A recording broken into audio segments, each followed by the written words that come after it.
R is for resentment, a complex emotion that involves various emotions such as disappointment, anger, fear, and bitterness.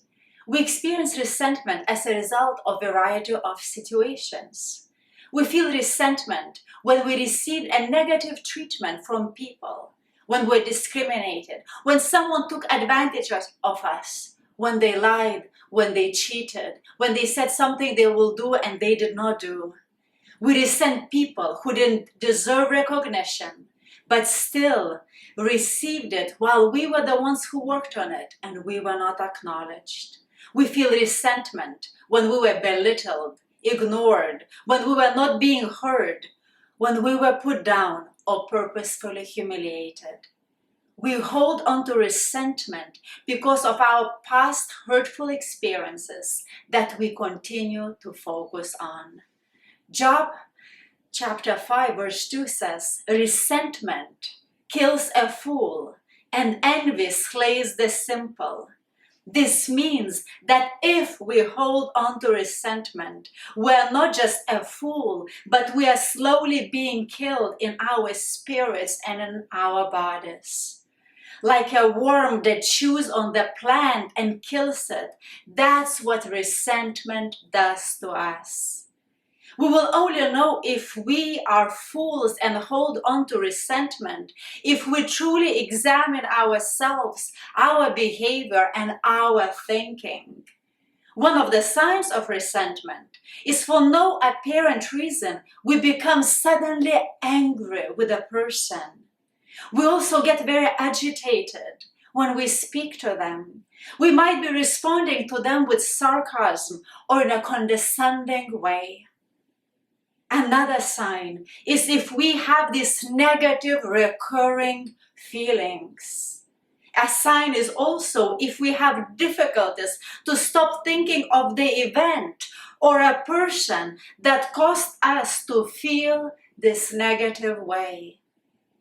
If we were hurt by someone and we start to feel anger or bitterness that is not disappearing but getting stronger, we are resentful.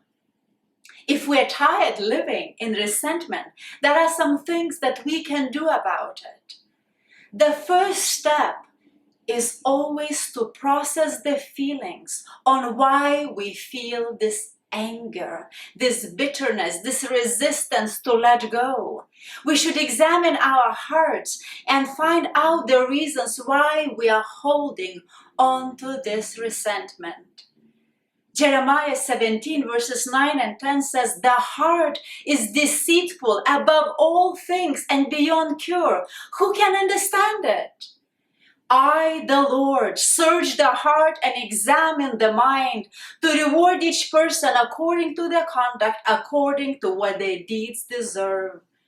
So let us allow God to examine our hearts and let's ask Him to show us how to let go of resentment that we feel towards person or towards the situation. The second step is continuation of it. We should forgive people who hurt us so we can find an inner peace in spite of what took place, so we can move on with our life. Many of us have done also all kinds of things, and mean things maybe even to people, and we could have caused a resentment to other people towards us also. But in Luke 6 verse 37, Jesus says, "Do not judge, and you will not be judged. Do not condemn, and you will not be condemned. Forgive, and you will be forgiven." Unforgiveness is the one that often leads us to physical, emotion, and psychological ailments.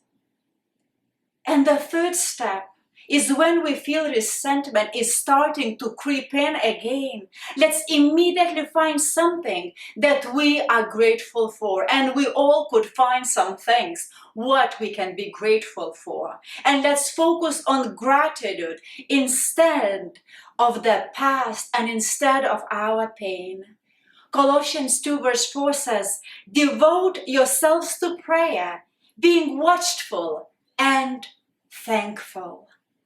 Try, even if it's difficult during that time, try intentionally to pray when you start feel resentment. And start thanking God for all good that you have in your life. And the resentment will flee from you.